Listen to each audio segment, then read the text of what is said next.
Resentment is a powerful siren song.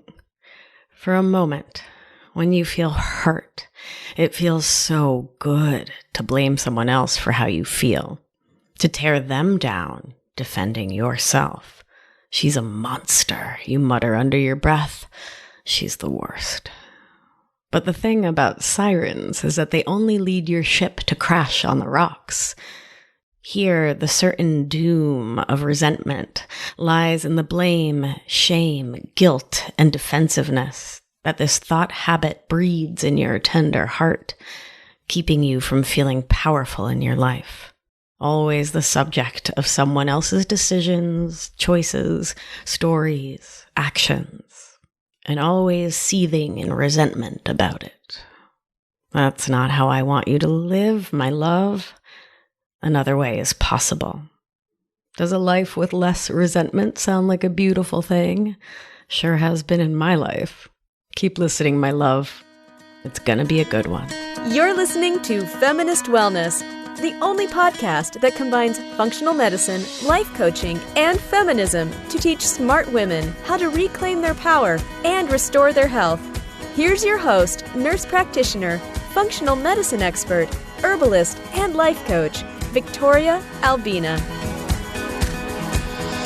Hello, my love. I hope this finds you doing so well.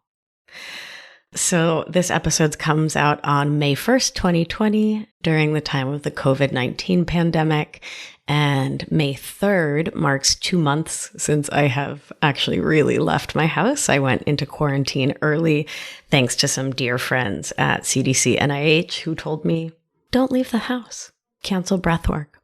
And it's been fascinating to be in my home for 2 months. I am so fortunate that I live indoors. Let's just start there. And that I have a great partner, thanks to all the work that I've done for many years on myself and relationships and codependency and perfectionism. And we also have a roof deck, which has been just amazing to be able to go outside, get a little fresh air. Where we live in Brooklyn, it does not feel like a wise idea to go out for a walk. So we are going to the roof, doing exercise up there. Oh, I love it at 7 p.m. every night when the whole town claps. My neighbors have been blaring. Someone's been playing New York every night or most nights, and it's just been so much fun, and banging on pots and pans, which as a South American is one of my favorite activities ever. My people live for a cacerolazo, a good protest where you're banging on pots and pans. So yeah, we're getting by, right? Just living through the roller coaster of it all, getting present as best I can, and connecting in with the people I love. And one of the things that's been coming up for so many of my clients and my loved ones who are at home 24/7 is resentment. So let's talk about it, because it's a big deal. And if you're like most of us humans who are moving through life with codependency and or perfectionism, you are no stranger to resentment. Many of us get resentful and then hold on to that resentment for dear life. Sometimes resentment makes us feel temporarily powerful, superior, virtuous. It can admittedly have a certain allure to feel like the person who knows the right thing and the wrong thing to do, to hold on to that grudge for dear life. But unfortunately, or fortunately rather, resentment accomplishes nothing and only leads to more stress and angst and upsetness in your own life, which, my darling nerds, you know that tension leads to more anxiety, physiologically speaking, more of that sympathetic fight or flight energy, and when that system gets exhausted, more of that dorsal vagal collapse.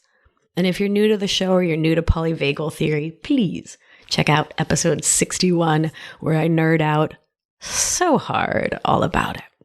My beauty, when you are awash in resentment, holding a grudge, it usually means you're avoiding the real issues that need tending to. It usually means that you're buffering.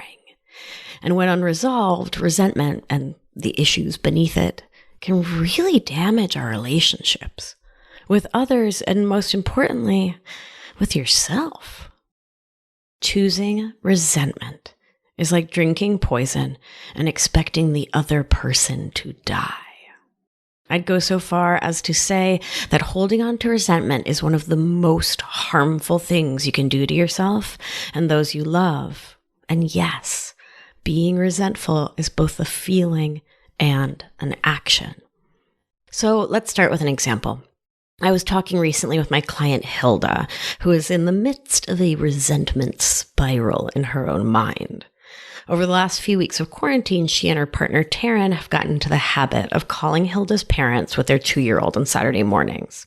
Life happened last week, and they didn't make the usual FaceTime call to Hilda's parents, which, this is like, just to give you context, it's not actually relevant to whether having a resentment was like correct or right, but this wasn't like a set plan. There was nothing on anyone's calendar. It was just something they were casually doing, and they had happened to do it 3 weeks in a row. So they didn't make the call, and Hilda's mom wrote her on Monday saying she was seething, furious, so upset. She had sat around all day Saturday waiting for the FaceTime call, expecting to see her granddaughter, and she was really upset and angry. She used the word resentful. Hilda's first reaction was, see, this is why I don't give her an inch. She demands a mile. Forget this. I'm not putting up with this. I'm not calling her with the baby anymore. This Saturday thing is over. Forget it. Here, both Hilda and her mom were stuck in a resentment loop. Both hurt, both feeling disrespected, unseen, upset, both feeling resentment, which is not the energy that Hilda wants to bring to her connection with her mom. So, let's define terms. My darling nerds, what is resentment? Resentment is what can happen when you feel that you have been wronged in some way.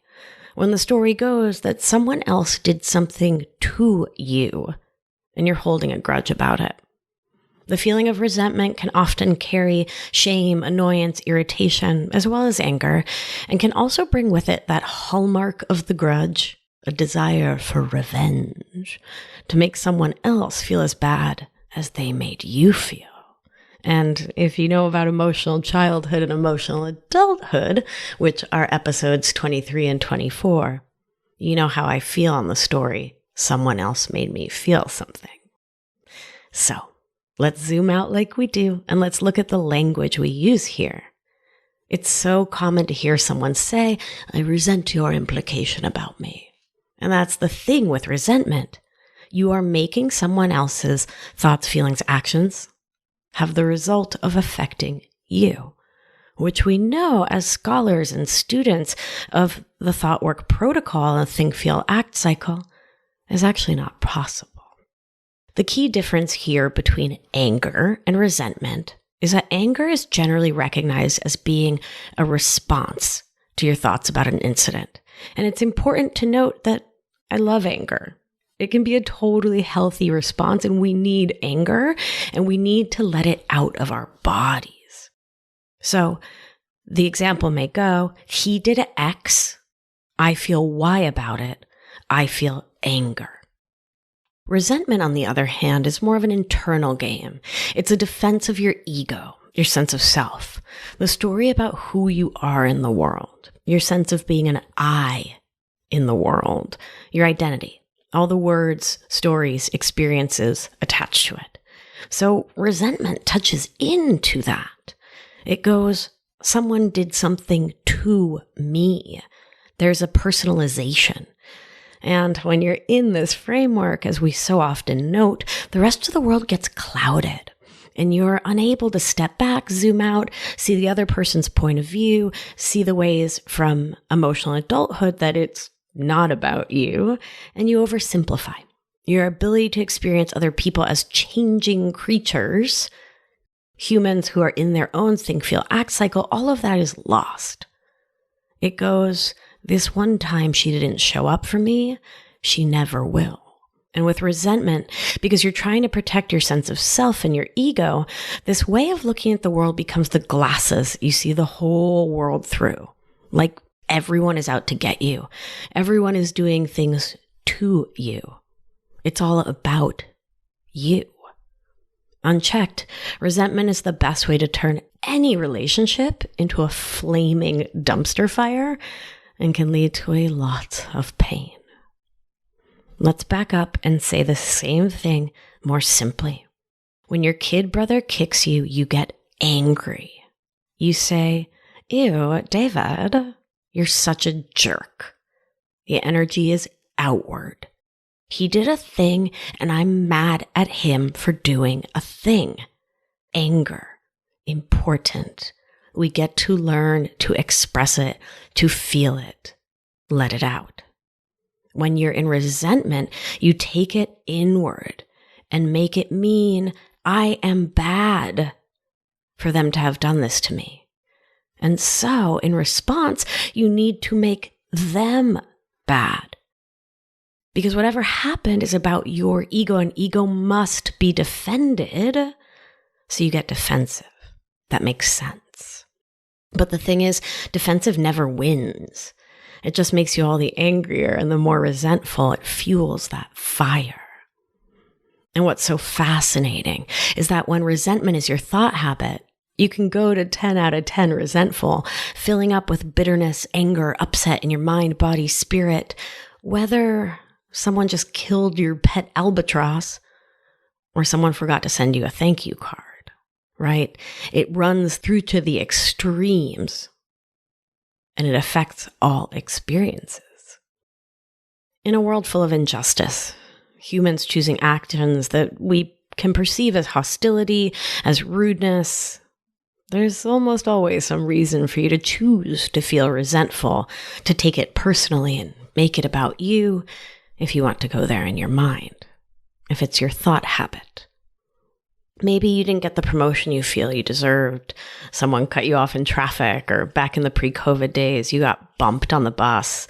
Or in these days in quarantine, your partner just won't take out the garbage, no matter how many times you ask them to, or won't be quiet while you're on a Zoom call, or your mom won't honor your boundary of not talking about the death rate, or your dad won't stop talking trash about your mom talking about the death rate. All these things can become a resentment in your mind if you make them about you. Resentment can also come from thinking someone else should have done something that they didn't, that there was an inaction on their part, or even that they just made a careless comment that you took on as a major slight because it touched that ego place.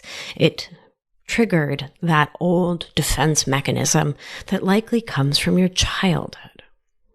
If codependent thinking is part of your mental habits, then it's likely that one of the times you feel resentful is when you think you're doing something awesome and amazing for someone else, and they don't respond the way you hoped or thought they would. And often that's probably because they didn't even ask you to do that thing. They may not even want it or have any interest in it. You didn't ask them if they wanted that thing. You didn't get consent, or just the timing is all wrong. And then, because you put someone else ahead of yourself, you did for others what they could do for themselves. You get pissed off, upset, offended, hurt when they let you know that they didn't want the thing that they didn't ask for, that you insisted that they get from you or do for them. Whew, that was a mouthful. Whatever the reason you're citing for feeling resentful, this thought habit is characterized by a dwelling, a stewing, if you will, over how you've been hurt, maligned, improperly characterized, and how the other person just isn't doing this life thing right, and you're the victim. And because it touches so deep, feels so personal and so about you, you may be feeling too much anger, shame, indignancy to be able to step back and engage in direct communication, which we talked all about in episodes 31, 32, and 33, in order to speak your needs, in order to recognize it, pause, voice it, And so, like any wound left uncared for, my beauty, it festers. And so all that grump can come out sideways. As a sympathetic driven respond, dorsal vagal shutdown, a withdrawal, a pulling away. And the problem with resentment is, yes, it makes you feel quite badly. It also keeps you from looking at the real issues and prevents you from taking responsibility for your part in creating a situation. When your focus is on how you've been done wrong, I guarantee you will continue to feel hurt and sorry for yourself, like the perpetual victim. Moreover, if you're stuck being pissed off about the things that happened, you're not likely to be able to change it. When your frame of mind is that you've been done an injustice, it's hard to operate from a place of power, and it's so easy to take it all personally, to make the situation about you when really nothing in this life ever is. That is, and yes, I'll do a whole show about taking things personally because it's very relevant in codependency and perfectionism. If someone steals something of yours, if someone hits you, ignores you, calls you a name, forgets to send a thank you card, it's never about you. Like you as a perfect human animal. That is, their thoughts led to their feelings. So they took an action that created an outcome, a result. And that was all about them. And yes, absolutely, their action and behavior affected you, impacted you. Absolutely. And you get angry about that. Be sad about that. Have all your feels about that. But my love, let me be clear. It wasn't about you. It was about them doing what they wanted to do from their own think, feel, act cycle. And I know this can be so hard to swallow, but coming to understand this, right? And this goes back to our conversation recently about control and uncertainty. This has been so freeing in my life to realize everyone is just living their own life and doing what they are doing. And it is literally 100% of the time not about me. It's not about me. It's always about them. Let's take a nice deep breath in. Long deep breath out. Get ventral vagal with me, baby. I know. This is some big stuff. But that's how we do on this show, right? We go deep. Okay, so let's take like a really simple example to just pull back for a second, let your body, your nervous system relax. So let's say you have a friend who's always late. You let it slide the first few times. You're like, whatever. But now you've come to expect it and you feel resentful about it. As soon as she's like 1 minute late, you start to stew. How come she doesn't respect my time? Why does she keep making me miss the previews of the movies? Or what about that time I lost dinner reservations because she was over 30 minutes late to meet me? I can make it places on time. Why can't she? Right? As the story builds, as your ego defends itself and makes her the terrible person, the resentment builds. But here's the thing. You've likely never dealt with it directly because you're too busy seething. Or you addressed it with the attacking energy, that like sideways, like, I just really wish you'd be on time. Like, come on, energy of a person wounded, which is not a great way to set boundaries, right? And we set boundaries by saying, if you do X, I'll do Y. It's also not a great way to ask for what you need because if you aren't centered, grounded, and full up with the self-love needed to speak from your power, how are you going to speak from your power? Let's take another really banal one. So, well, banal, but like can also hit really deep, right? That partner who never takes out the trash. They're not going to change because you sit there seething, like staring at the garbage can with anger cutting your eyes at them. You drank the poison. They're fine. You're dying. You're upset. Your resentment changes absolutely nothing in your world or anyone else's, and certainly does nothing towards your goal of letting the other person know you're upset in a constructive way. It's not how you get your point across, set a boundary, or change a thing. The other problem with resentment is it can lead us to be reactive and to act out of anger, usually with pretty awful results. Change is seldom inspired by people being grumpy, mean, resentful. And speaking from that place, feeling from that place, living from that place takes you out of your integrity, my darling. It also takes you out of ventral vagal, that beautiful place of safe and social connection with yourself and other humans, and can launch you whoosh right into sympathetic activation when you're unable to be thoughtful or strategic there. And most of us have done or said things out of anger that we deeply regretted later. Resentment also clouds your vision by keeping you focused on the bad and blinding you to the good. When you're smoldering with resentment, you'll be sure to notice every time your partner walks by the full garbage can, but you're likely to miss the times they folded all the laundry or scrubbed the toilet or paid the bills. You're not only going to miss the good in the person you're busy resenting, you're going to find it hard to enjoy all the other good things in your life. Resentment is a joy killer. Resentment is also just super bad for your physical and emotional health. Being resentful causes stress, and stress wreaks havoc on everything from digestion to sleep. Super duper nerd alert, my darlings. A study, right? I just said a study. How nerdy is that? And I also literally, so you can picture me, I pushed my glasses further up on my face. A study published in the Canadian Journal of Behavioral Science, God, I love those Canadians. They're so good, showed the strong links between perfectionist habits and chronic symptoms of depression. Yet another study published in the Journal of Health Psychology found that perfectionism is directly linked to amplification of irritable bowel syndrome symptoms, even after controlling for the actual physical impact of the disease. This study went on to show how perfectionist thinking contributed to maladaptive coping techniques, which we talked all about in episode 19, that led to other adverse effects not present in irritable bowel syndrome patients who didn't exhibit perfectionist tendencies.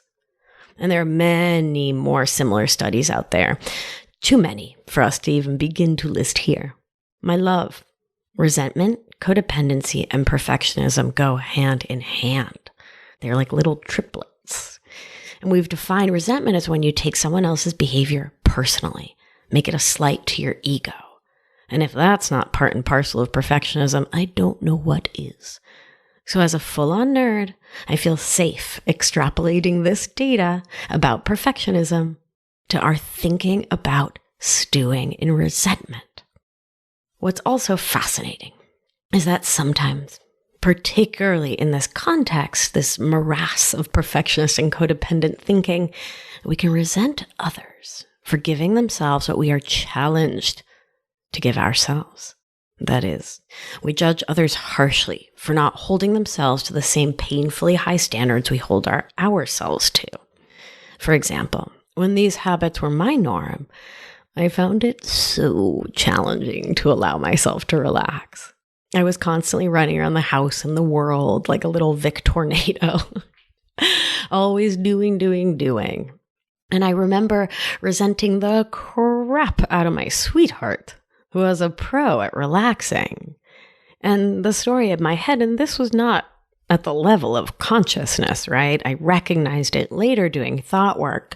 But the thought in there was, if I am pushing myself to the brink and beyond, shouldn't everyone be? Oh, brains. Survival mechanisms. That's really just what that is. That's inner child survival mechanisms. So, in that moment, instead of having the capacity to zoom out and to look at that, to look at why I was pushing myself so damn hard, what that unreachable, unattainable standard was for myself, I got grudgy at someone for actually doing some very lovely self-care. Do you see how silly that is? and silly, right? Like so painful and destructive and harmful. And I did that for a very long time in many relationships. I mean, thought habits, am I right? Thank goodness we have a protocol for that. Thank goodness we can change them. Oh, my love.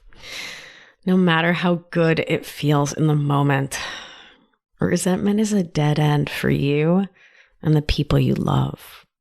And we hang on to it because we're avoiding conflict or protecting ourselves from the real issue the way I was for so long. And remember, all that humans want truly is to feel safe and connected. And if something has happened that distances you from that, you will resent the person, place, thing that broke that bond of trust, that you will be okay. And sometimes resentment can give us the illusion of power. When you feel that you've been wronged, you can feel out of control and like things are being done to you, victimized.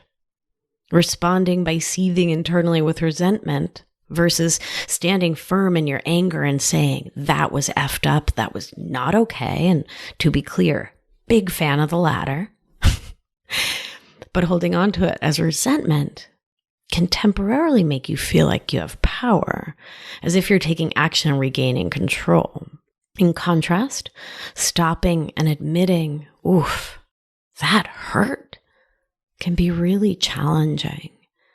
And a lot of us find it easier in the short term to boil with resentment in response to feelings of hurt than it is to breathe, center, and find the words to voice our pain directly. And yes, trauma responses can absolutely get in the way here. And those responses are for sure something that can shift with time, attention, love, and care.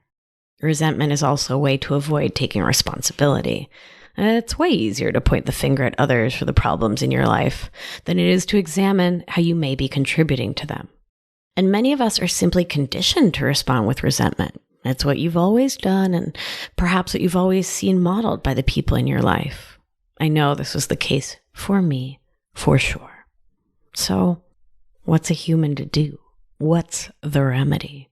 My darling, we are always going to start with the 3 A's: awareness, acceptance, and action. So the first step is recognizing that it's happening. The next time something makes you feel like you've been wronged, stop, pause, take that big, deep belly breath, long exhale out. Ask yourself what you are feeling, what's happening in your body, what are the thoughts going through your mind. See if one of your inner children, maybe an inner adolescent, has come up to defend or protect you or is feeling hurt. Check in there. See if you can attend to your physiology to move from an agitated state to a calmer state.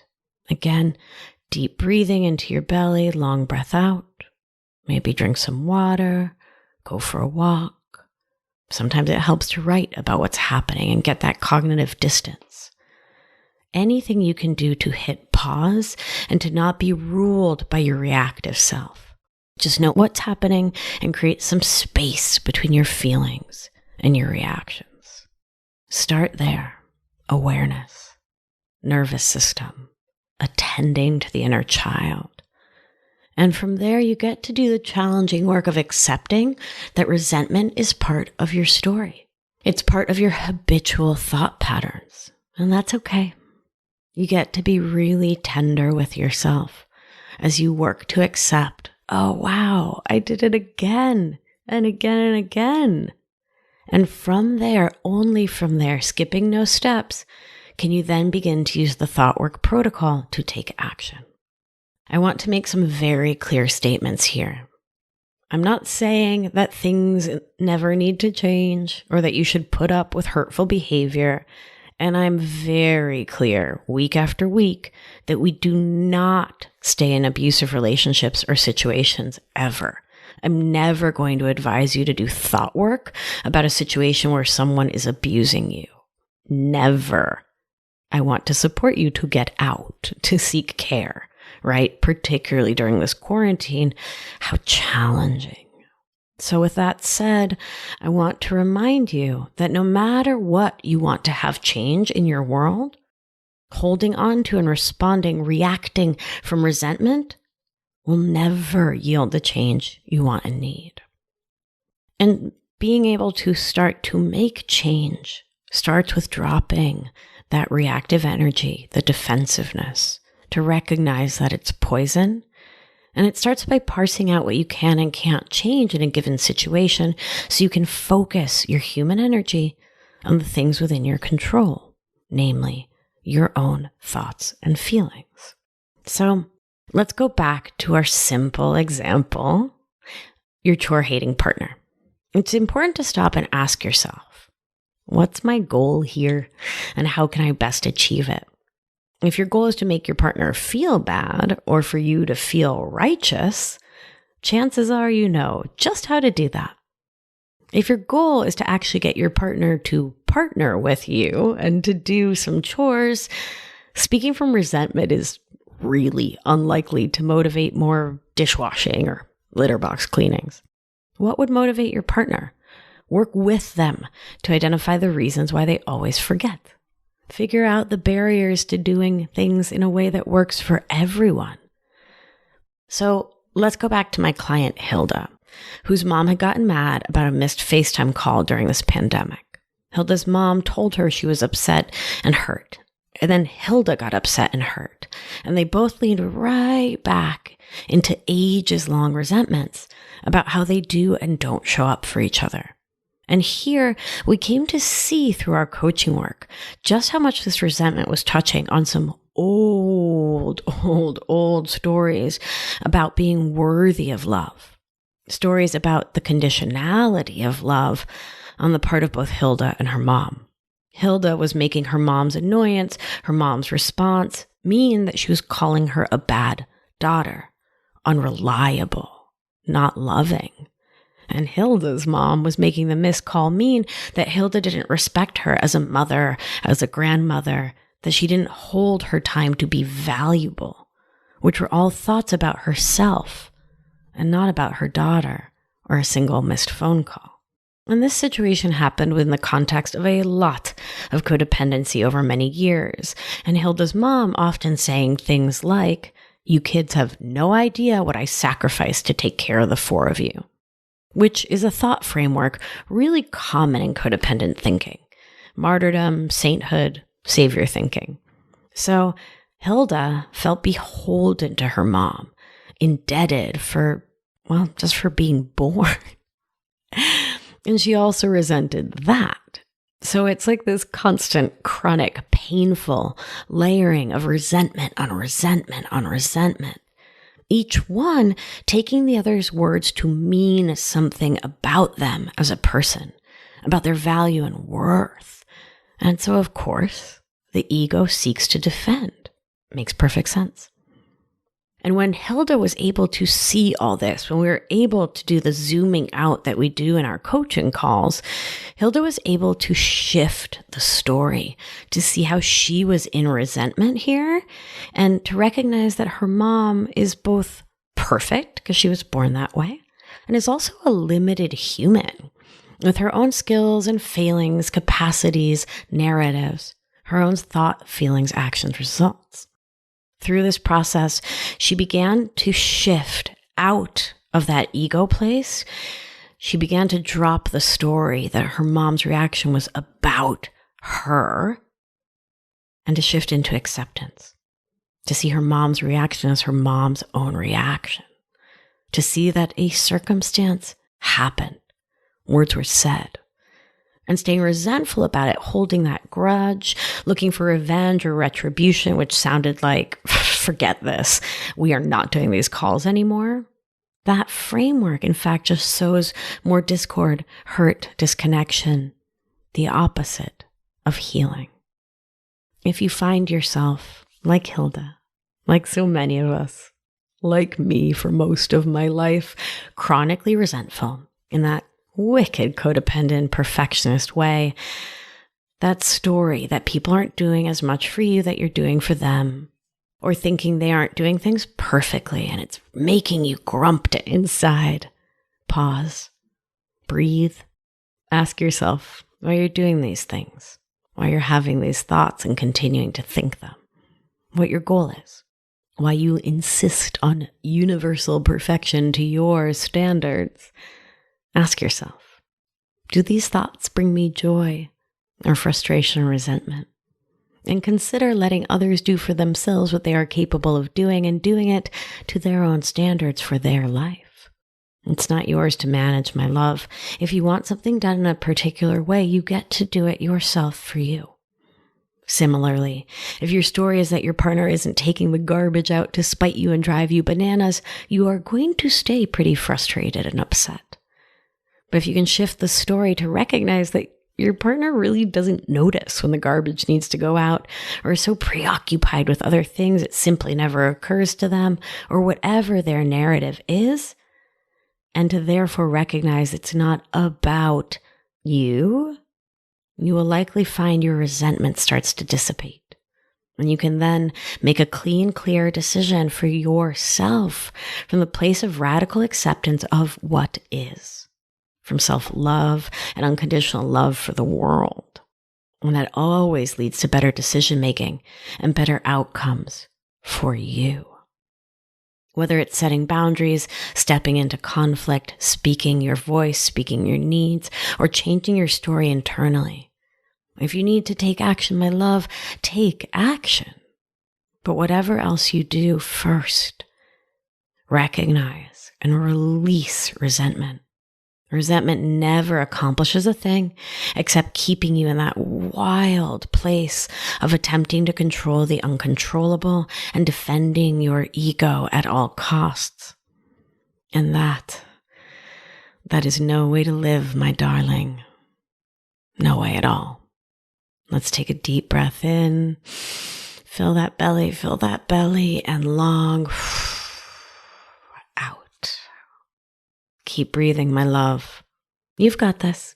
It's going to take some practice for sure. It'll take practice to even see when you're in resentment, but keep an eye out. Keep a little journal. Make note of when you're feeling that resentment growing within you. And just start looking at it. Start taking a real critical eye and asking yourselves the questions I posed. All right, my beauty. I want to share that enrollment for this class of the Feminist Wellness Guide to Overcoming Codependency has closed. When this episode goes live, we will be milliseconds away from starting the class. Very, very exciting. And yeah, it's a really great group. I'm really excited for us to dive on in, get started. And I'll be doing the class again. There'll be another round of it in the fall. So head on over to my website, victoriaalbina.com/masterclass, and you can get on the mailing list. So you will be the very first to learn all about the next class, when I'm offering it, all the details. If you've already applied for this masterclass, we're keeping your application and you'll get an extra special first call to hop on a call with me to see if the masterclass is a right fit for you. I'm so excited. We're going to have a blast and I can't wait to share all this magic with this class, this May start class, and the class in the fall as well. And to keep chatting with all of you here and over email and on Instagram. All right, my darlings. Hey, if you haven't subscribed to the show, please do. It really helps. So one of my goals in my human life is to spread these messages for free, far and wide. Like, this is sliding scale, right? This is care for all. This is spreading the message. This is feminism in action, making this work accessible for free. So if you're enjoying this, if it's been helpful for you, please head on over to Apple Podcasts or wherever you get your shows and hit that subscribe button. That helps the show to get more visibility on Apple, which means that more people may randomly find it. And that's a beautiful thing. If you're enjoying it, please leave a review. It makes my heart sing and it helps the show get found. So it's a beautiful thing that I appreciate and it helps the world. So there you go. If you're looking for one more exciting thing to do, share it on social media. If there's an episode you enjoy or you enjoy the show overall, take a little screenshot, put it on Instagram, Facebook, tag me. I'll repost it. It's so fun. I love being connected with you all. I wish you could see the silly goose of a smile on my face as I'm thinking about being connected with you. It's there. All right, my beauties, be well. Take good care of yourself. And remember,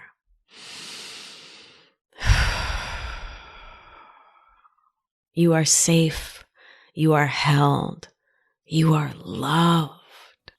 And when one of us heals, we help heal the world. Be well, my darling. Thank you for listening to this week's episode of Feminist Wellness. If you like what you've heard, head to victoriaalbina.com to learn more.